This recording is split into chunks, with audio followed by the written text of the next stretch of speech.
Bienvenue à tous, c'est Info Soir. Voici les titres de ce mardi.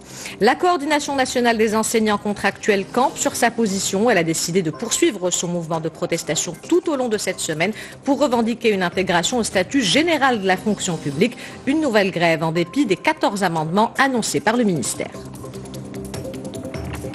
Le Maroc et le Rwanda créent de nouveaux cadres de coopération couvrant plusieurs domaines, notamment le commerce, l'industrie et l'environnement. 12 accords ont été conclus lors de la première réunion de la Haute Commission mixte de coopération entre les deux pays. En Algérie, les manifestations qui se poursuivent risquent bien de s'inscrire dans la durée. Abdelaziz Bouteflika maintient lui aussi le cap. Le président a confirmé hier dans une lettre qu'il resterait en poste jusqu'à la fin de la transition et l'organisation d'élections.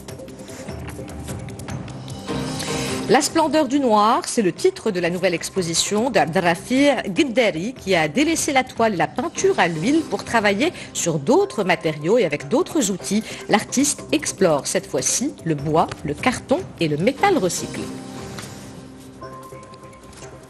Madame, Monsieur, bonsoir. Les enseignants contractuels poursuivent leur grève en dépit des 14 amendements annoncés par le ministère et adoptés par les académies régionales. Après un débrayage de 48 heures la semaine dernière, le Conseil national de la coordination nationale des enseignants contractuels a décidé de poursuivre son mouvement de protestation tout au long de cette semaine pour revendiquer une intégration au statut général de la fonction publique. Reportage Arresani d'Absamatam sur un récit de Salim Abneb. L'enseignement dans cet établissement scolaire a de nouveau été paralysé par la grève nationale. Depuis plusieurs jours, le service proposé aux élèves du lycée Hassan II est minimum. Les 32 classes sont concernées et les rares cours sont assurés par les enseignants, fonctionnaires du ministère de l'Éducation.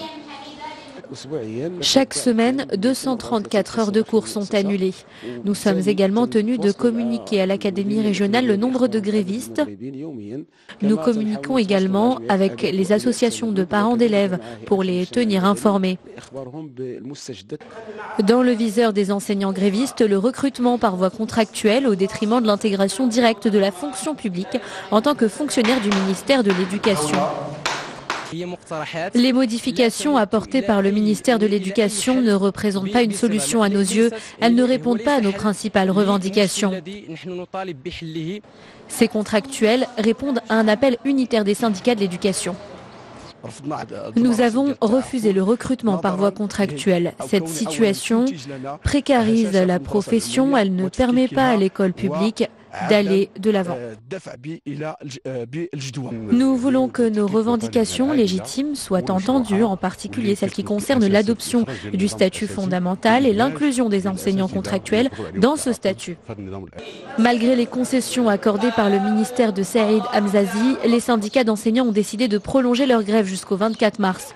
Devant cette persistance, le ministère de l'Éducation nationale a durci le ton et fait savoir à travers un dernier communiqué que le cabinet n'hésitera pas à prendre toutes les mesures administratives et juridiques nécessaires à l'encontre des personnes qui entravent le déroulement normal des cours. Il n'y aura pas d'amélioration de la croissance cette année par rapport à 2018. C'est ce que vient d'annoncer le gouverneur de Banque el-Maghrib lors du conseil de la Banque centrale. La croissance devrait ainsi se limiter à 2,7% cette année contre 3,1% en 2018 et 4,3% en 2017. Et ce, en partie à cause du ralentissement de la valeur ajoutée agricole. Les explications dans ce reportage de Mustafa Saïdouni, le récit est de Hind Benabnibi. Une croissance en berne et un taux directeur inchangé, c'est ce qu'a annoncé le Conseil de Banque el-Maghrib qui a décidé de maintenir le taux directeur à 2,25%. L'année 2018 qui s'est clôturée avec une croissance établie à 3,1% s'est distinguée par une décélération de la valeur ajoutée agricole qui est passée de 15,4% à 4,3%. Le retard des précipitations, qui ne sont intervenues qu'après le mois de novembre, a modifié notre évaluation. On tablait sur une production céréalière de 80 millions de quintaux et on a revu pour établir une évaluation à 60 millions de quintaux. Banque el-Maghrib a également noté que l'inflation a terminé l'année 2018 avec une moyenne de 1,9%. 112 000 nouveaux postes d'emploi ont également été créés. En ce qui concerne l'emploi, il y a une relative amélioration, mais également une baisse des inscrits dans le marché du travail. Ce qui fait que le taux de chômage des jeunes en milieu urbain reste élevé, à plus de 42%.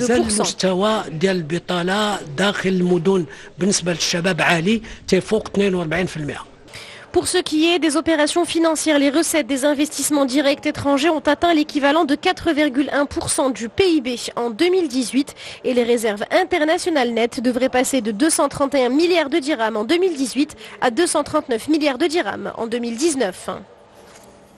Un accord de coopération économique et technique d'un montant de près de 140 millions de dirhams destiné à financer des projets publics vient d'être signé entre le Maroc et la Chine, paraphé par le ministre de l'économie et des finances, Mohamed Ben Chaboun, et l'ambassadeur extraordinaire et plénipotentiaire de la Chine au Maroc. Cet accord de don vient consolider la coopération économique et commerciale établie entre les deux pays.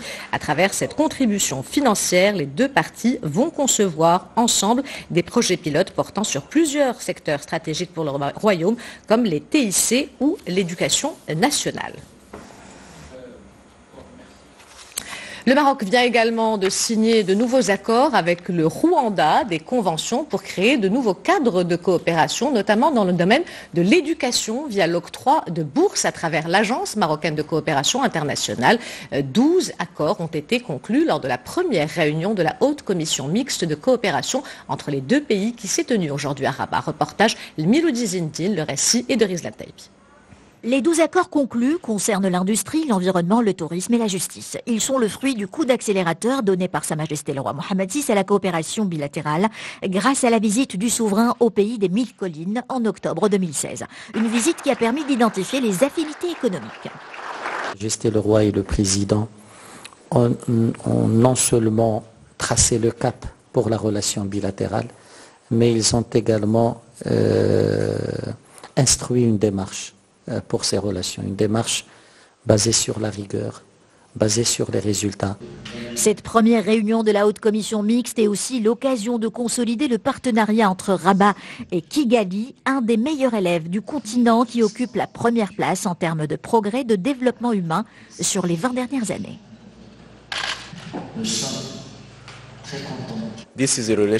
Nos relations sont le fruit des liens historiques entre les deux peuples. Elles sont surtout le fruit de la vision stratégique et de l'engagement de Sa Majesté le roi Mohammed VI et du président Paul Kagame. L'éducation est aussi une priorité pour Rabat et Kigali. Un accord d'octroi de bourses à travers l'Agence marocaine de coopération internationale a également été signé.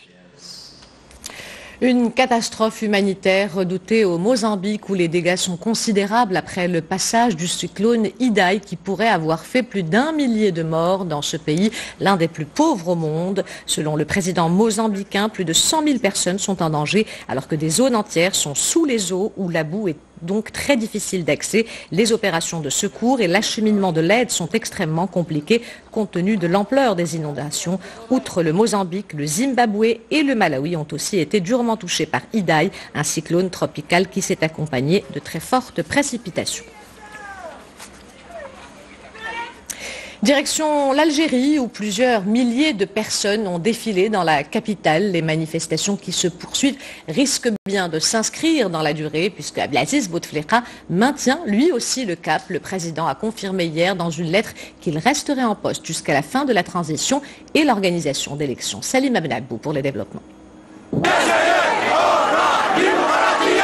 Ils ont envahi la place de la Grande Poste, en blouse blanche, pancarte brandie, à bout de bras. Ces professeurs d'université, employés du secteur médical, médecins, infirmiers, ont rejoint le mouvement populaire pour réclamer à nouveau le départ du président Abdelaziz Bouteflika. On revendique la même chose que l'annulation du 4e mandat. Pour un meilleur avenir, pour nos enfants, pour plus de démocratie. Nous sommes sortis aujourd'hui pour corriger les lois de ce pays. Nous sommes avec le peuple. Nous sommes sortis aujourd'hui aux côtés du peuple en tant que professionnels pour dire que ce régime est terminé. On puisse vivre, nos enfants puissent vivre aussi.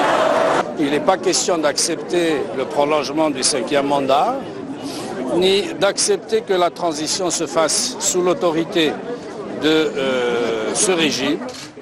Pendant ce temps, Ramtan Lamamra poursuivait son marathon diplomatique. Après l'Italie hier, le vice-premier ministre algérien a rencontré Sergueï Lavrov pour parler Algérie bien entendu, mais aussi pour apaiser les inquiétudes russes.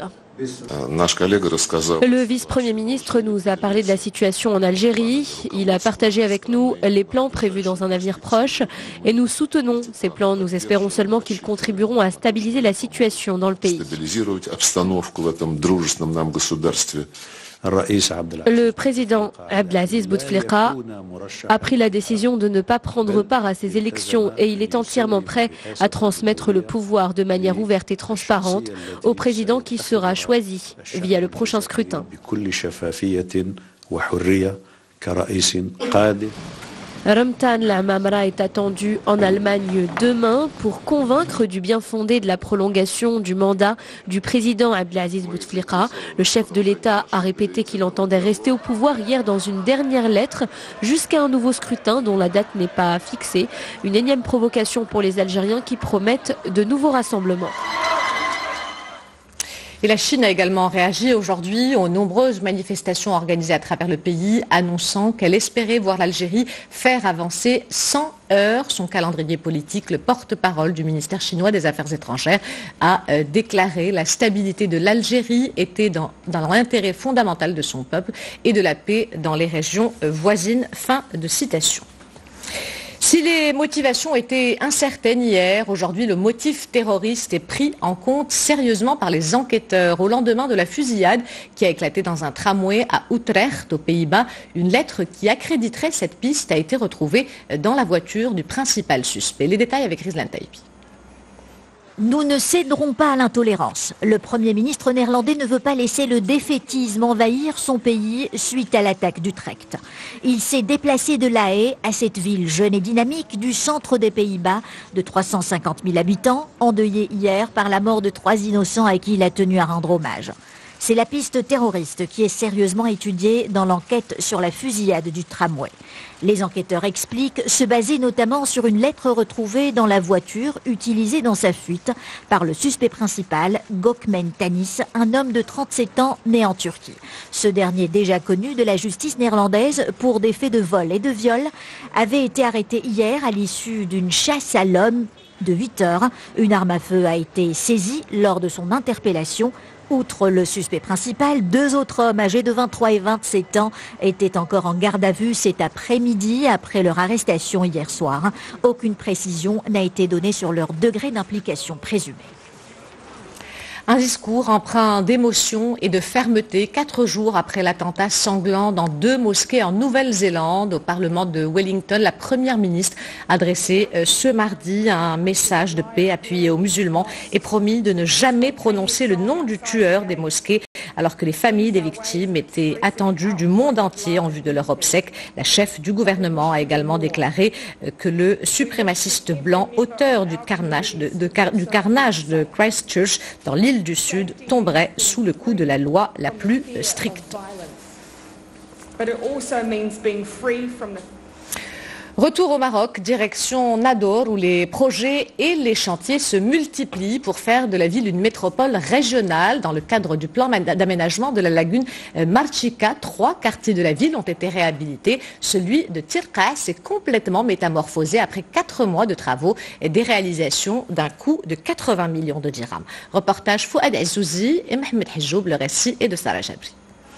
Ces enfants peuvent enfin pratiquer leur sport favori sur une chaussée flambant neuve. Leur quartier s'est complètement métamorphosé après des travaux de réaménagement qui ont duré plus de 4 ans. Les ruelles et les espaces publics sont désormais plus agréables et accueillants.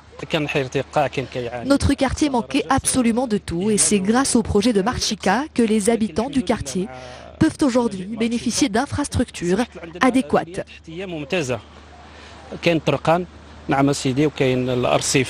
En plus de la création d'espaces de jeux pour enfants et les travaux d'entretien et d'aménagement des chaussées, trottoirs et cheminements, des opérations de rénovation des réseaux d'assainissement ont également été réalisées. Le quartier de Tirqa, bien évidemment, il a bénéficié de cette opération en investissant un budget de 80 millions de dirhams dans Tirqa Soufla et Tirqa l'Ulia. L'objectif principal, c'est de permettre à la population un accès facile au quartier, aux équipements socio-économiques, à savoir écoles, dispensaires, voilà, et garantir un bien-être de la population.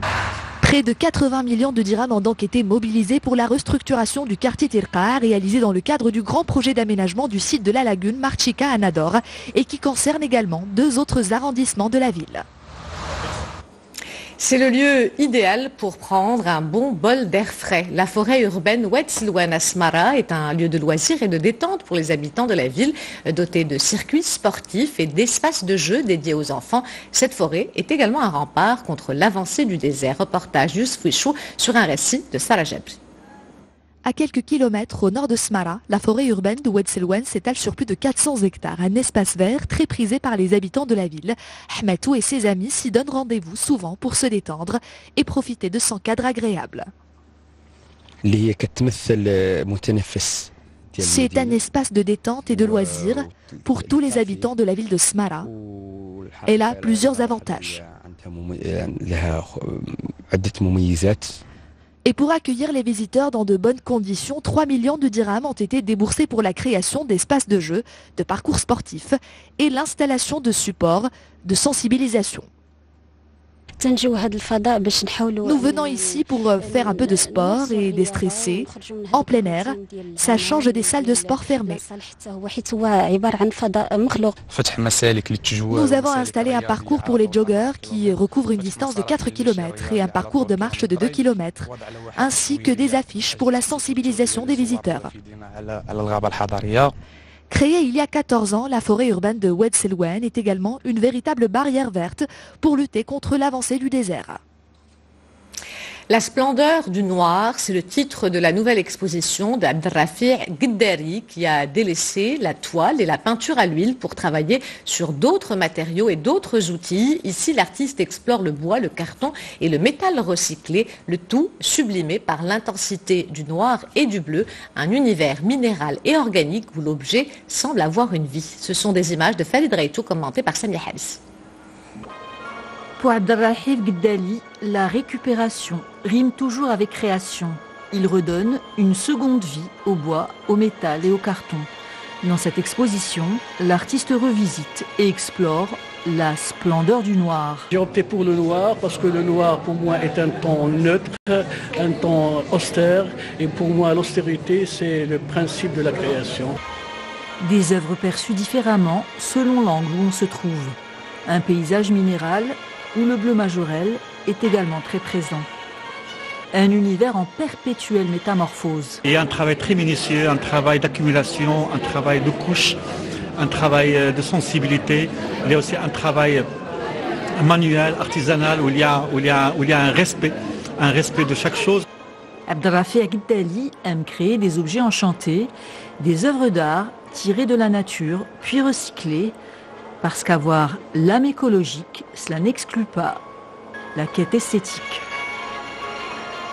Nous terminons cette édition avec un rendez-vous à ne pas rater, la grande finale de la 5e saison de MasterChef. C'est ce mardi 19 mars. Qui d'entre Leila, Amin et Marwan va gagner le titre du meilleur cuisinier amateur de l'année 2019? Verdict ce soir à partir de 21h30 et cap vers le nord pour cette épreuve de la dernière chance avec un grand dîner qui rassemblera des invités de marque de tous bords. Après la dégustation, ces convives spéciaux donneront leur appréciation pour noter les plats et départager les finalistes. Avant de nous quitter, je vous rappelle l'une des principales informations de ce journal. Les enseignants contractuels poursuivent leur grève en dépit des 14 amendements annoncés par le ministère et adoptés par les académies régionales. Après un débrayage de 48 heures la semaine dernière, le Conseil national de la coordination nationale des enseignants contractuels a décidé de poursuivre son mouvement de contestation tout au long de cette semaine pour revendiquer une intégration au statut général de la fonction publique. C'est la fin de cette édition. L'information se poursuit sur notre site 2m.ma et sur l'application My2M. Le prochain journal Al-Masaïa vous sera présenté par Hicham Gharfaoui. Quant à moi, j'aurai le plaisir de vous retrouver demain à 20h15. En attendant, portez-vous bien et excellente soirée à tous.